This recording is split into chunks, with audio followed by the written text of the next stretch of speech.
Madam ये है वो हस्की, 4-5 महीने का। इसको कोई ट्रीटमेंट के लिए लाया था यहाँ पे और छोड़ के चला गया। पीछे से गल गया है बेचारा लेटे लेटे। ये देखो इसकी बुरी हालत हो गई है बहुत ज़्यादा।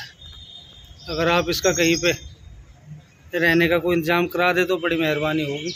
इसको बड़ी मुश्किल हो रही है चलने फिरने में भी, सारी चीज़ों में। फ़िलहाल तो हमने यहीं पे पशु चिकित्सालय भोपरा पे रखा, पर अब हमने देखा नहीं जा रहा है इसका हाल। ट्रीटमेंट के लिए लाया था, कोई छोड़ के चला गया इसको। चलिए, अब तो ये रोज़ की चीज़ें हो गई हैं। खैर इसमें अब क्या कह सकते हैं, ब्रीड अब तो ब्रीड, इंडी, स्ट्रीट सब बराबर ही हैं। और लोगों को खरीदने का और पालने का शौक होता है जब उनके साथ कुछ घटना होती है। सबसे बड़ी बात है, घटना होती है उन्हीं की वजह से जिन्होंने पाला होता है। अपने आप तो वो गया नहीं होगा घटना करने के लिए। घटना गलती तो उनसे हुई है कुछ ना कुछ, चाहे वो छूट गया, चाहे वो गिर गया, कुछ भी हुआ।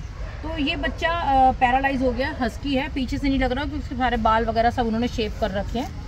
शक्ल ही इसी बेचारी की बस हस्की जैसी रह गई है। बाकी तो दुर्गत तो इसकी इंडी बच्चे से ही बुरी कर रखी है इस समय पे। बिट्टू, हाँ, तो ये बच्चा एक्चुअली थोड़ा सा बता देंगे कहाँ से लेकर आए हैं? मैं इसको भोपरा गवर्नमेंट हॉस्पिटल से लेके आया हूँ। गाजियाबाद में गवर्नमेंट हॉस्पिटल है? गाजियाबाद में दिल्ली बॉर्डर पे एक जगह है, तुलसी निकेतन। अच्छा। और गवर्नमेंट हॉस्पिटल है वहाँ पे एनिमल्स का। अच्छा। तो मैं इसको वहाँ से लेकर आया हूँ। और एक मेरे मित्र हैं अंकुर, उन्होंने मुझे बताया कि एक जो है बच्चा है उसको शेल्टर में छोड़ के आना है। तो वहाँ से मैंने इसको लिया है और मैं आपके पास इसको छोड़ना है। ठीक है। हस्की ब्रीड है ये, वो तो और पैरालाइज है।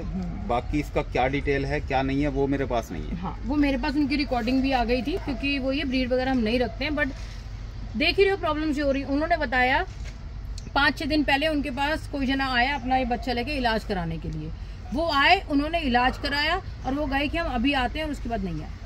वो आए ही नहीं वापस, इसको वहाँ फेंक कर ही चले गए। फिर वो भैया कह रहे मैं 5-6 दिन से इसका इलाज कर रहा हूँ, पर मुझे पता है ये सही नहीं होगा। कह रहे पर अब मुझे ये प्रॉब्लम हो रही है, धीरे धीरे गल रहा है। जैसे पीछे का हिस्सा देख रहे हो, पीछे का हिस्सा इसका ज्यादा डैमेज हो रहा है। ये तो बर्फ के कुत्ते हैं, इन्हें कहाँ रखा हुआ है जंगलों में, और वहाँ पर क्या करो अब। तो ये देखो, ये पीछे का हिस्सा इसका गलना शुरू हो गया। एक तो बेचारा वैसी परेशान है।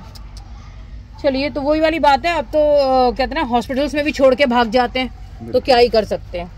कोई हॉस्टल में छोड़ के, हमारे शेल्टर के बाद छोड़ के भाग जाते हैं। गलत है ये तरीका, लोगों का गलत है। अगर उनके बस की ब्रीड को जो है ना रखना बस की नहीं है तो उनको नहीं रखनी चाहिए।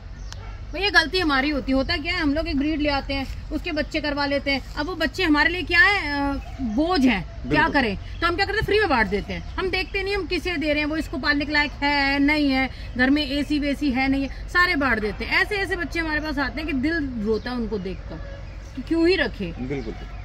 चलो बेबी, इसके काटेगा ये? नहीं है, काटेगा नहीं। बेटा, ये लड़का लड़की है? ये मैंने नहीं देखा। चलो बाबू अंदर चले, उठा लेंगे इसको। हाँ, काटेगा नहीं।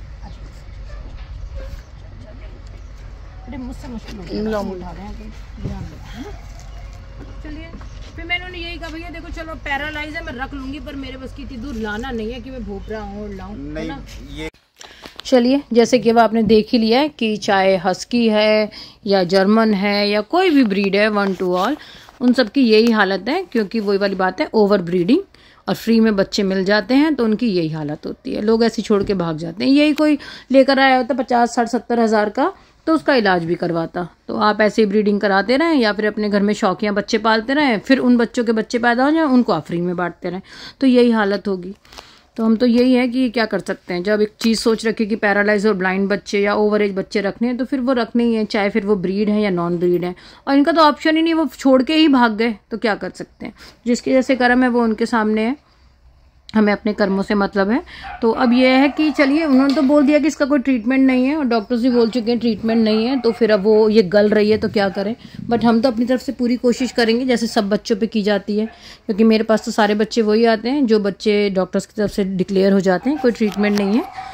तो बस आप लोगों से ये रिक्वेस्ट है कि एक तो थोड़ा सा ब्रीडिंग को मत सपोर्ट करिए। ब्रीडिंग आप शायद अपने बच्चे को बहुत अच्छे से रख लेते हैं, बट जो उनके बच्चे होते हैं और आप जिनको देते हैं वो उनकी ये हालत करते हैं, है ना। तो कहीं ना कहीं उसके आप पार्ट बनते हो, उस क्रुएलिटी के, उस कर्मा के आप पार्ट बनते हो जब ऐसा कुछ होता है।